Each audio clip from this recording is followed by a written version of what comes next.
So welcome back, everybody. I hope you had a nice coffee break and that you feel refreshed for the next part of our day together. So next up, we will be discussing agriculture and soil health in Northern Europe, more specifically, the benefits, bottlenecks, and action. So this will be a panel discussion, and so I am inviting the chair of the panel, Laura Höijer, Managing Director of the Baltic Sea Action Group, to come on stage to chair the panel. Thank you, Laura. Thank you so much. Thank you, Gabrielle. Can we have the slide for the panel, please? Yeah, great. Thank you so much. So we will have really top experts on our panel. I'm so happy to invite them on stage. So we have Christian Holzleitner. He's the head of unit, Director General for Climate Action, EU Commission. If you want to take a seat there, please. Thank you so much. Then we have Cornelia Rumpel. She's the research director from French National Research Center. Welcome. Then we have Daniel Zimmer. He's the director of Sustainable Land Use, IET Climate KIC. Yes, great. That's perfect. Then we have, again, Lili Balogh. We want to have you back on stage. Yes. Senior Vice President, Group Climate... no, sorry. Now I'm reading the wrong line. I should need my glasses. I think I don't need glasses, but I do need. President of Agroecology Europe. And as we discussed, you have many different titles, but now this is your hat for this panel. That's great. And then we have, this name is easiest for me to pronunciate. We have Juha Nousiainen from Valio. He's the Senior Vice President and from Group Climate Program, Valio Dairy. Please.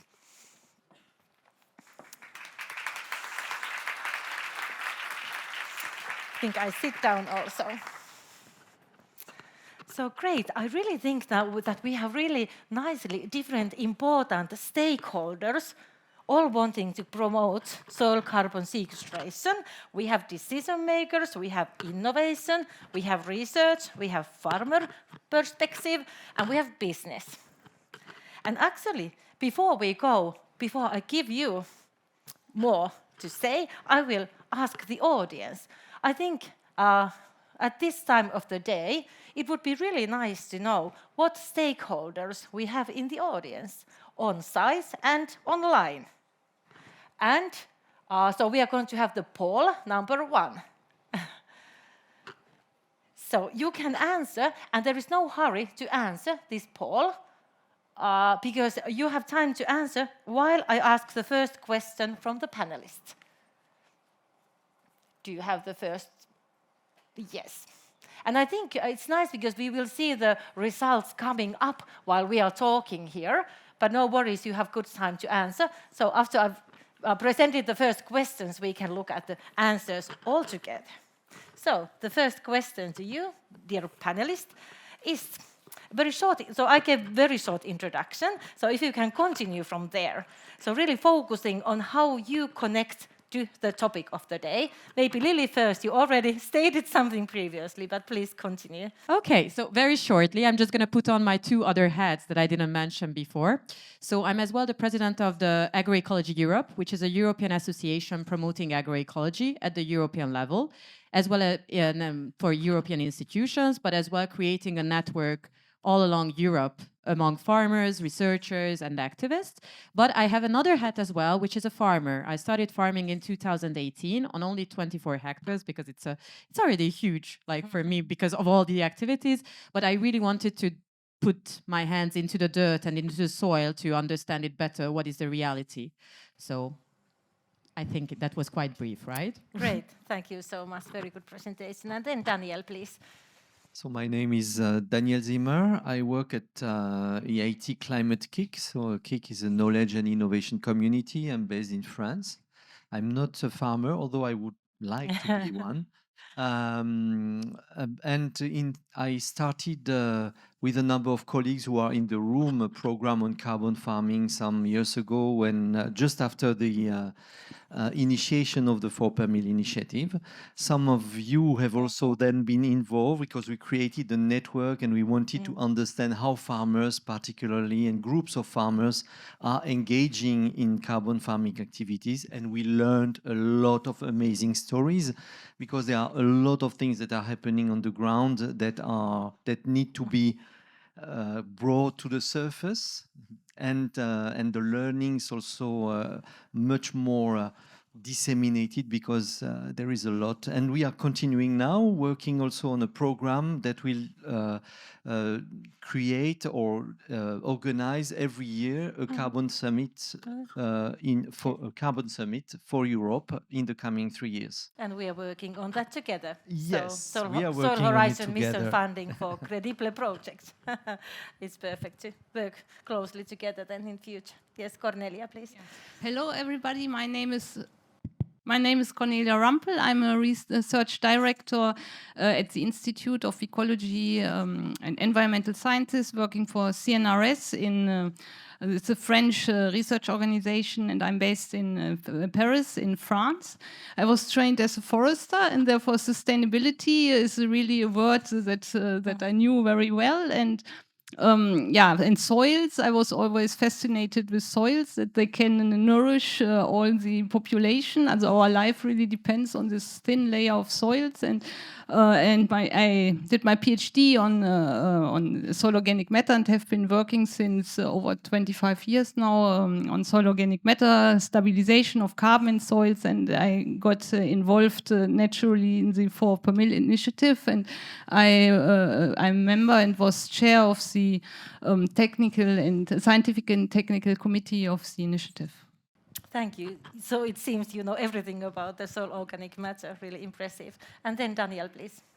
Hi, I'm Christian. Christian, I'm so sorry. I thought it didn't go right when I said that. Now I made a mistake. Sorry. But Daniel and I work a lot together. Yeah, I know. I'm working at the European Commission, Director General for Climate Action, and we have one objective, and this is to make Europe climate neutral by 2050. So this means, on balance, we shouldn't add any more CO2 to the atmosphere in 2050. For this, we need to reduce our emissions very quickly, very significantly.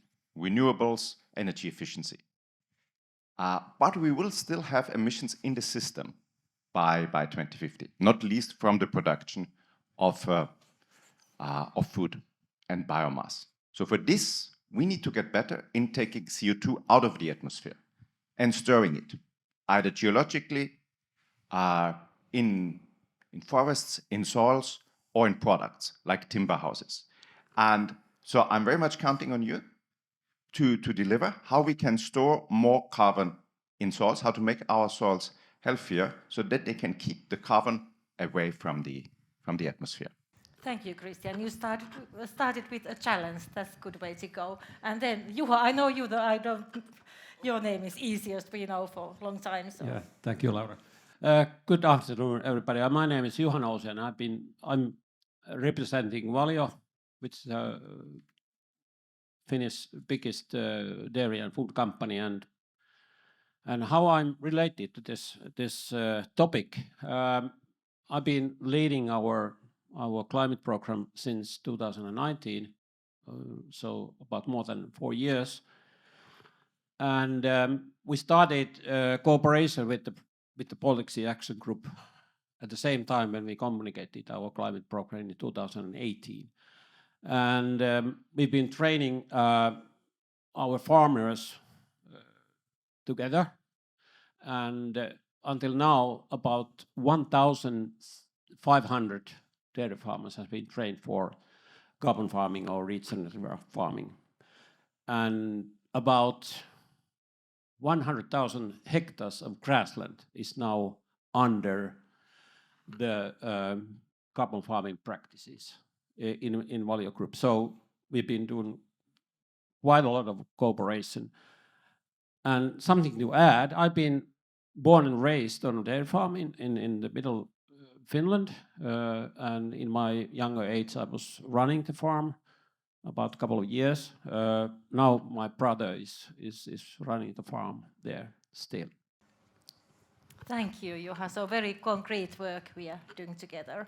And do we now have the poll? Can we see results from the audience? What stakeholders we have? Somebody here wanted to be a farmer, but is not a farmer. But let's see how it goes with the audience.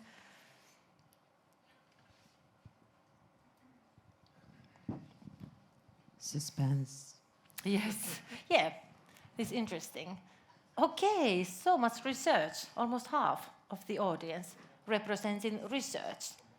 But otherwise it is quite sort of even, but not so many farmers, only 6%. Well, that was really nice, interesting to know. Thank you so much for all the answers. So today we have been talking a lot about the benefits. And I thought we have a positive start with the panel, so we could go to the benefits. We see the Baltic Sea there. There is one obvious benefits. But from your own perspective, what do you see as the main benefits? Promoting this soil carbon sequestration, is it regenerative agriculture, agroecology? But maybe we talk about soil carbon sequestration. So the main benefits. And we could start from Juha. We could go this way around. Okay, thank you. Actually, we were talking about this topic during the coffee break. Of course, the climate benefit, it's quite natural, and also the biodiversity benefits. But I want to raise one very important thing here also. It's water. Many areas of agricultural production is suffering from drought, and when we can increase the carbon sink of agricultural soils, we can increase the water retainment capacity, and that's for sure one of the key issues in the whole global food production system in the future. So, but of course, everything is connected to the money and also to the, I mean, how well the farmers are making their livings. So carbon is the key to all of these. Thank you, very clear answer. Thank you, Juha. And we continue. Then Christian, please. Yeah, maybe I can pick up on that because it's about the business model. Yes. So how can we make it more attractive to produce food and biomass in a more sustainable way? Because from a climate perspective, if you think about it, in 2040, we shouldn't hardly be using fossil carbon anymore. We still need carbon. As I already said before, we need it as food. But we will also need more carbon in our industry as a feedstock for the chemical industry to produce bioplastics. We need it as a building material. So the challenge from our side, from a climate perspective, is how can we in the future produce food and biomass in a more sustainable way, and also for much more sustainable uses afterwards. It will be a completely new economy in 2040, 2050, if we don't have any more fossil carbon. It should be an economy that's even good for the climate. So through the production, through the value chain, you shouldn't anymore add CO2 to the atmosphere, but you should take it out. You should have production processes that take CO2 out of the atmosphere and store it for as long as possible. And this is why farming, forestry will be so much more important in the future than today. I mean, it's already important today, but even more then. Thank you so much, Christian. It's very easy to agree on that. And then Cornelia, please. Yeah, maybe I can first say something to you. Thank you very much for mentioning that we need a new economic model. I think this is really important. We really have to realize that the growth cannot continue forever, that we need degrowth and that we need a circular economy. And when you talk about bioplastics, then we need bioplastics, also biosourced plastics, can also be very stable, and they have the same properties as fossil-based sourced plastics. So we need some plastics that they are degradable. We need other materials. We need materials that are biodegradable and that can be ideally as waste products be returned to soil in order to be degraded and to enrich the soil with the organic matter. And this has numerous benefits, really numerous in terms of water, as you said, infiltration, in terms of soil structure, in terms of fertility, in terms of biodiversity, and numerous benefits. And so we can really not do without we have to increase the biodiversity in the soil, and this goes along with increasing soil organic matter, because we need to produce also not only quantity of food in terms of economy, not only quantity, quality is important. Why everybody has cancer and things. We need really to produce food that is healthy, and therefore we need to increase the soil health, and this starts by increasing the biodiversity and the microbial diversity, for example, in the soil. And we haven't understood all the components and what they are doing in the soil.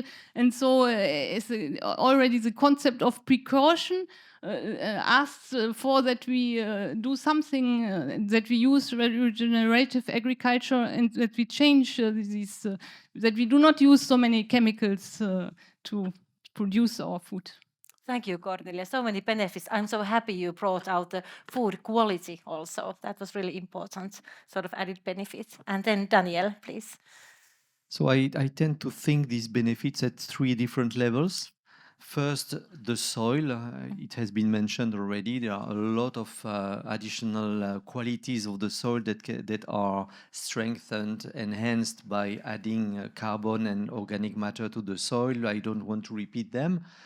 Then there is a second level, which is very important, which is the catchment or the landscape.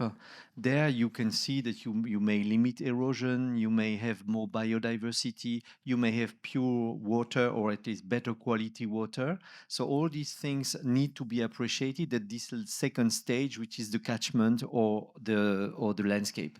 And then you have the national or even global benefits, which Christian alluded to already, which are benefits in terms of improving our carbon balance and ensuring that we are heading toward this carbon neutral situation that we all aim for. And of course, the biodiversity as well would then be another global benefit. Hopefully, if we could manage this, we can dream after all. Thank you, Daniel. That was very nice to put in different levels. Lili, do you have anything to add? There were so many benefits. Yes, that's great. Always. No, Cornelia, thank you very much. You almost made all the points I wanted to make, so I don't have to repeat those. But I believe that the whole carbon sequestration topic really put the highlight on like the harmful practices of conventional agriculture, but we need to go beyond this, and not only so biodiversity in the soil but above ground, and ecosystem services are super important. So we need to diversify our agricultural systems. And I totally agree with the bioplastic, your opinion on bioplastics, because unfortunately what is produced now as bioplastics is heavily input orient or input used monocultures of corn, GM corn used. So bioplastics is not, it's just business as usual. And if we want to have a paradigm shift, we have to change the attitudes, and not just like that to, we need to, as you were saying, we need to decrease our emissions, because we cannot go on with the way we are living. We just passed like 2 weeks ago, I guess, like each country has their overshoot day. So when we are like, everyone knows what is an overshoot day, so I don't have to explain that. So we are already that day, and it's only half year. So we definitely need to change our way of living and our way of acting business and thinking. And so that's why I guess we are here, to inspire each other. Thank you, Lili. Very nice answer. So before I go on, does somebody want to reflect on somebody's answer and some thoughts? Yes. I think that the business model is very important, as you said. When we started, carbon farming trainings 5 years ago, we didn't have that much time to think about the business model. And our top managers were continuously asking that, where is your business model? How can you earn more money? And also our farmers have been asking this. And now we have a better understanding about how we can gain in our business. But I think still we need to think about the economical incentives to the farmers and how we can create them. So I think this is one of the issues I need to say here. Great, and I think we can continue with that topic. So we could then go on with the questions, and as was said in the title, we are going to talk about bottlenecks and action also, and we are moving to that part. But now I would like to again ask the audience. So we have the ball number 2 coming up. So you have again time to answer while I'm then asking the panelists, so you have good time to think of your answers. So the poll number 2 is in order to scale regenerative agriculture, we need, and then we are going to have options. We are going to have 6 options now. So you can choose 3 most important, but we're waiting for the poll to come out. Yes. So maybe I'm not going to read them. You can see them from there. It can be, I hope, for example, that there is not the option I wanted, but to make it easier, we gave you the options already there. But so 3 most important. And you have now good time to answer. I go back to the panelists and then we look at the answers later on. Sorry? The QR code. Oh, the QR. That's good. Thank you so much. Good technical advice from the audience. Well appreciated. But maybe we can continue here and you put the code there. So we continue with the panelists. So yes, so it seems really so many benefits addressed today and in this panel. So why not everybody is doing this? So there must be some bottlenecks. So what are the bottlenecks and how to overcome them to have action? And now I'm going to have a little bit different questions from each of you, because as you are representing different stakeholders, so maybe you have a bit of different angle to this question. So I start with the farmer perspective and with Lili. So, farmer perspective, is there enough transfer of knowledge, training for farmers? What is the role of agricultural advisors? You said that earlier, I know, in the IC food discussion. How difficult it is really to change these farming practices? And then incentives, your opinion on common agricultural policy. So quite a few questions. But I will try to answer them all, and promise I won't repeat myself, just to stress out the importance. No, there is not enough knowledge transfer, but the knowledge transfer should go in different directions, not only like research to farmers, but from farmers to researchers and farmers to farmers. I forgot to mention it because we had very little time, but the importance of peer-to-peer, farmer-to-farmer exchange, which actually we heard earlier from Eija about your wonderful training program, how much more effective it is. These advisory services, of course, it's good to have advisors, but farmers are much more willing to learn from each other, from their own experiences, because they believe it. And if somebody is taking the risk and like doing it as their own business, own money, everything, I will definitely believe that person because it's their own skin, their own living thing. So definitely, and I believe we already touched as well maybe the subject of having in university the courses and all these practices. Unfortunately, well, I'm not aware of the Finnish state of art now, but I can speak on behalf of the Hungarian one or even the European one that there's not enough education about like agroecological practices and how to move in that direction. It's starting, but there's not enough. And it shouldn't be only in universities, but it should be really hands-on training possibilities as well for farmers, but as well we need many other actors and advisory systems, as I was mentioning, to develop really on these practices and to support farmer to get to that. And now there's still the cap, right? Still the cap. So what was the question about the cap? It's just sort of your opinion of how do you see incentives and agricultural policy there? Are they helping or Not enough. Not I enough, mean, that's what I- as we were, several of the speakers today said, we need to accelerate. Like, we don't have so much time left. Like, a couple of years ago, they said we only have 60 harvests left. And that was a couple of years ago. So if we really want to have those six, and I hope that I'm going to still be living in 60 years. Well, then no, that's going to be a little bit. Better Okay, not I'm to going to be count. 92. I can still make it. I hopefully will do. But anyways, so no, I mean, we have been, well, we, civil society I'm talking about, have been trying to push for a greener CAP for the past 10 more years, and we have been very disappointed by it. I mean, now there is the Green Deal, now there is a farm to fork strategy, now there's the biodiversity strategy, all of which are fantastic documents, but they need the support and they need the implementation of it, because they are there, but they are under constant threat. And I mean, it could be totally in line with the CAP and like enhance those aspects, because of course there is an improvement in the CAP regarding the past years. So I'm not totally like saying judging it that it's horrible, but it could be better, of course. And hopefully the next one will be better. So of course eco schemes are already great, but let's go further, let's go faster. And I mean, we don't have the time. It's really the question of our civilization that is depending on, and really, I mean, we're going to see, like, in the next couple of years, we're already seeing the extreme weather conditions, how it's affecting our lives and the different diseases. So, yeah, I mean, I think we can do better with the CAP. So please, we are citizens of Europe, and we have a voice to say. So you can as well do your own thing and try to address yourself to organizations which are doing lobbying advocacy for a greener food system or food systems, because there are several ones in Europe, not only one.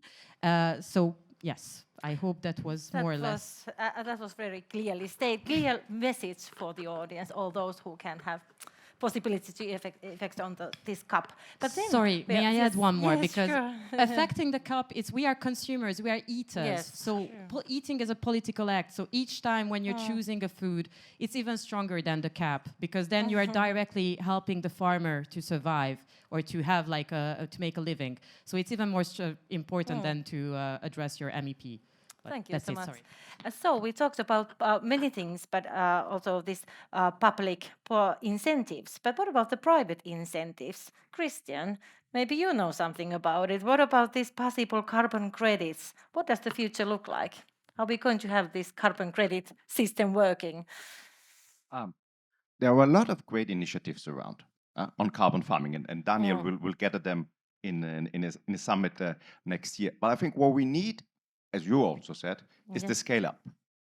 We need to have a rollout across Europe. We may want to use the next common agricultural policy, have a European-wide eco scheme for agroforestry, for rewetting of peatlands, for soil carbon. Or we may want to finance it for a private market.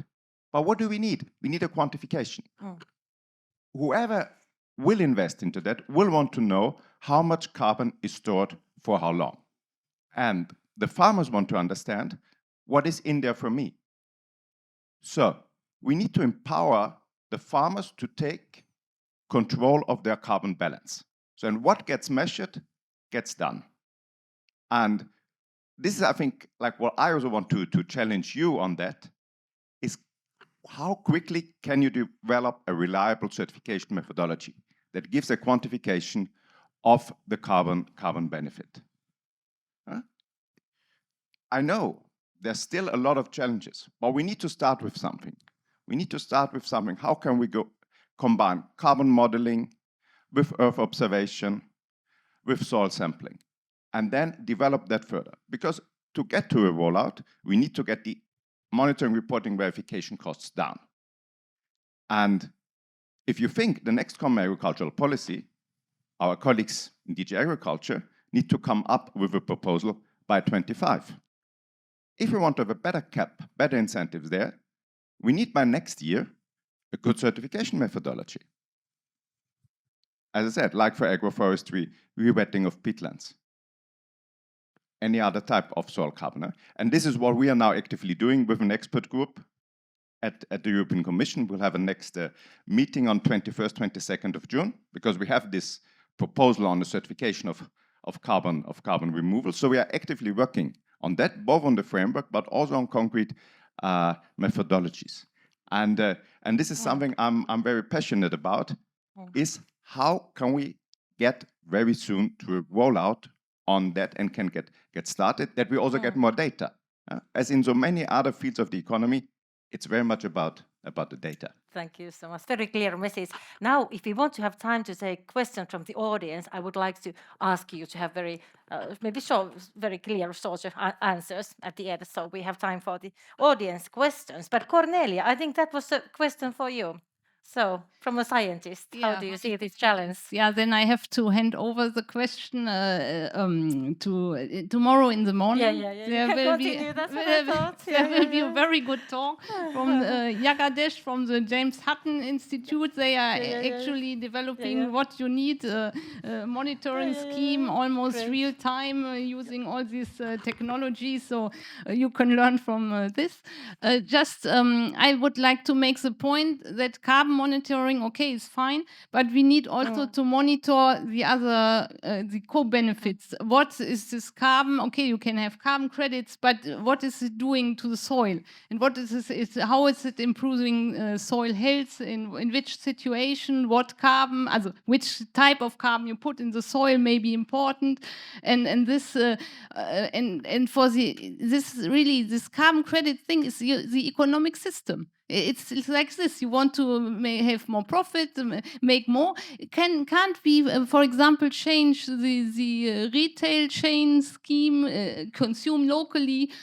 For example, tax these retailers. They make a lot of money, and distributing the farmers don't get any money anymore. Can't the European Commission not regulate this economy, for example? But irrespective of whatever you do, you need first a credible certification system. Yes. You need to be able to talk about numbers. And then it will be for the next commission. Important, then on what can we build on? Will we finance it through the common agricultural policy? Will we finance it within the value chain? As you say, maybe like a regulation on climate neutral local production chains. Will we have a carbon market or whatever? But at the bottom of it, whatever, you need credibility. And this we've seen in the carbon market, in the voluntary carbon market over the last years. If you are not credible, you will get a huge shitstorm. And we have a session about it tomorrow. And I think we are going to have a very good session tomorrow. We can go more deeply into this topic. But then, Juha, business perspective, sometimes you talked about should we need certificates, for example?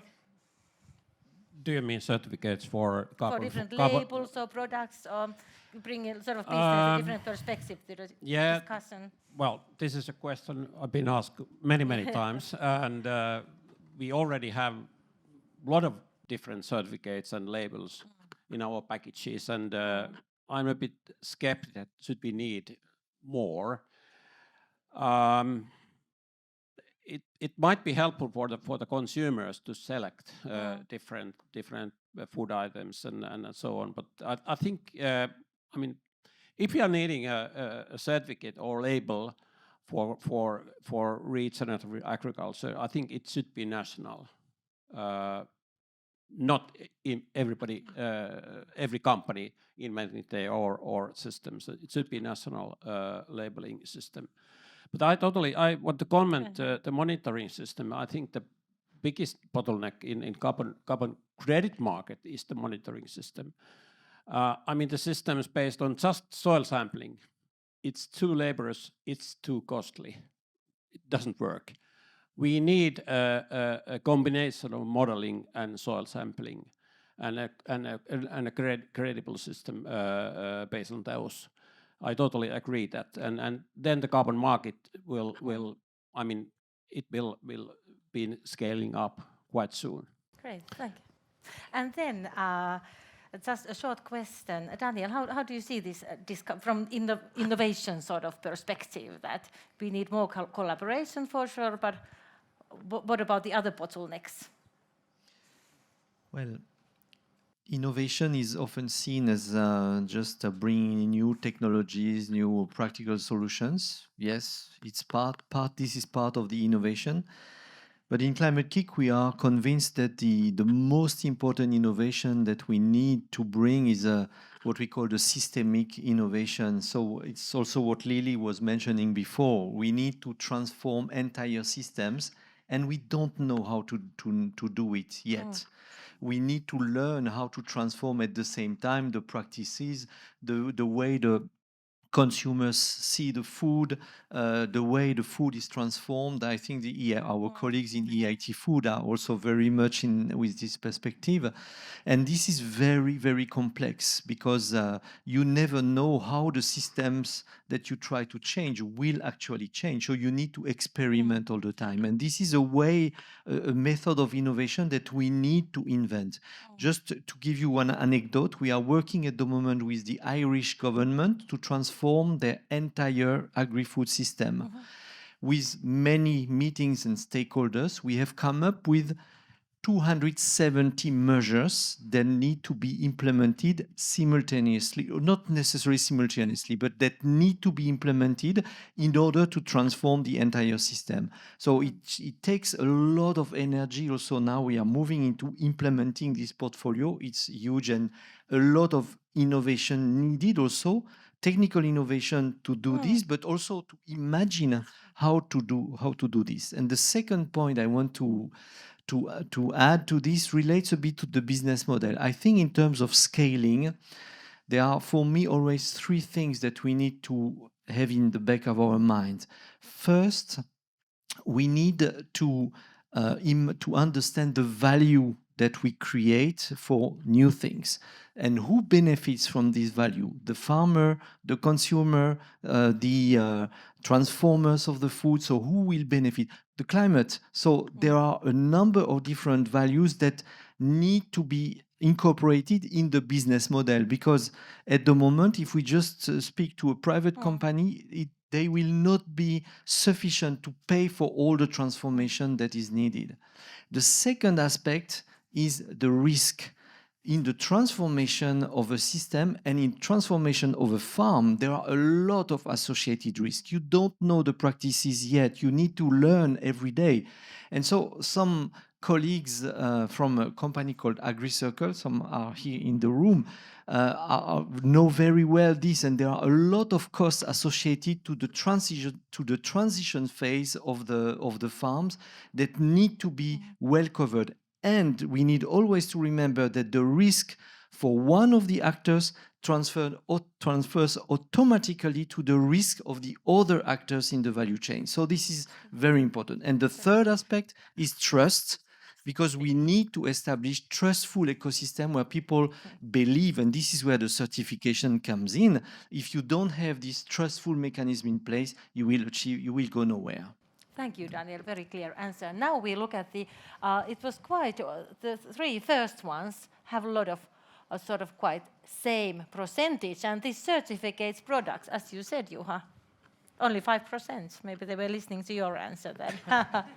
But thank you, very interesting results from the audience. Now we only have 5 minutes time. I'm sorry, you had excellent discussion, but I would really like to ask, are there any questions from the audience or from the chat? Not from the chat, no, but what about in the audience? Great, thank you so much.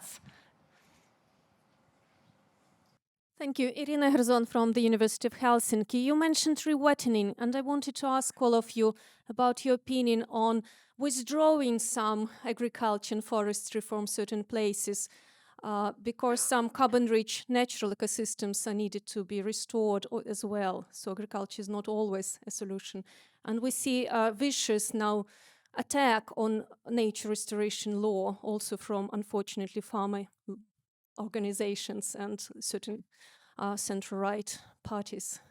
Please Thank you. comment. Thank you. Very clear question. Who wants to start? Juha looks like you want to start. I think we had an agreement that you are not asking any tricky questions. It wasn't me.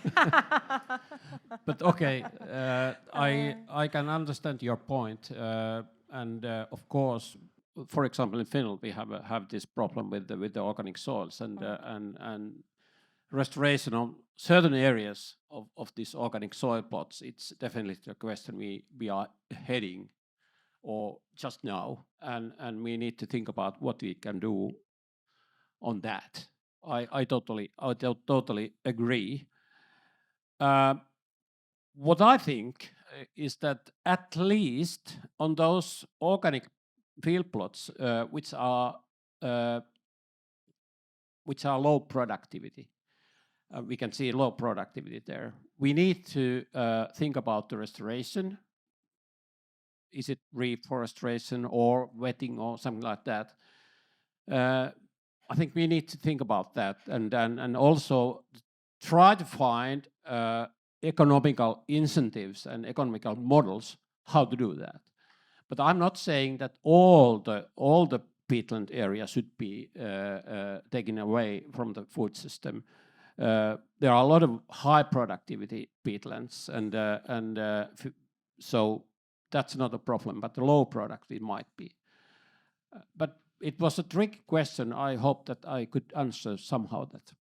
Does somebody want? Yes, Daniel, please. Yeah, just to remind ourselves, peatlands that have been drained represent 3% of the agricultural area in Europe, but represent 15% of the greenhouse gas emissions. So it's huge, and it's particularly important in Finland, where a lot of these peatlands are located. So I understand that for Finland, it's really a very big issue. In many other countries, it's much less.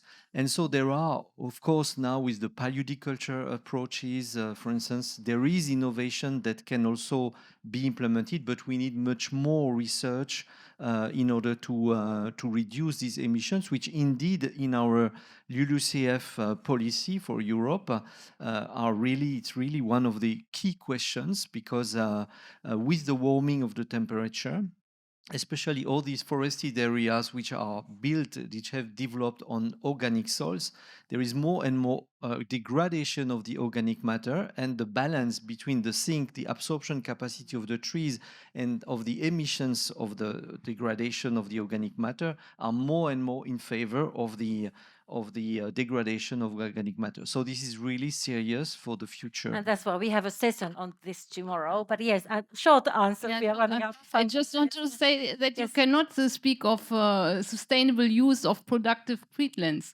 because this is by definition unsustainable, because you will use the peat and then you will this will be not productive anymore. So this is really short thinking. We have to change, huh? Radical change, not business as usual. Yeah, I I give you, Juha, still. We are running out of time, but you can answer that. Yeah, I see your point, and I agree that also. But I was saying that the low productivity areas of peatlands are the most tricky ones here in this respect. Yes.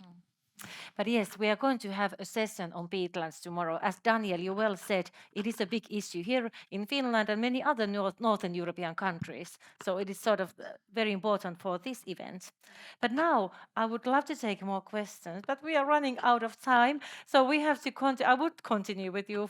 I will continue during the dinner time, and we have time to meet each other. So please come and discuss and continue this discussion during the breaks or during the dinner or whenever, field trips. But we have to end now this discussion. It was such a lovely discussion. I'm very happy. It was really sort of, you really took from each other's answers, and we really got quite deep into some of the topics. Thank you so much.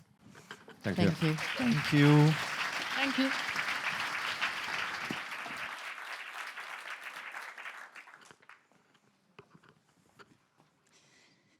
Thank you very much. That was so interesting to hear the perspectives of different kinds of stakeholders, from the research perspective, business, farmers, NGOs, decision makers. It's so important to work together to achieve systems change, especially when we're talking about something as complex and that touches so many different spheres of our lives as soil regeneration. So thank you for the rich discussion. Christian, Daniel, Cornelia, Lili, Juha, and Laura for chairing the panel.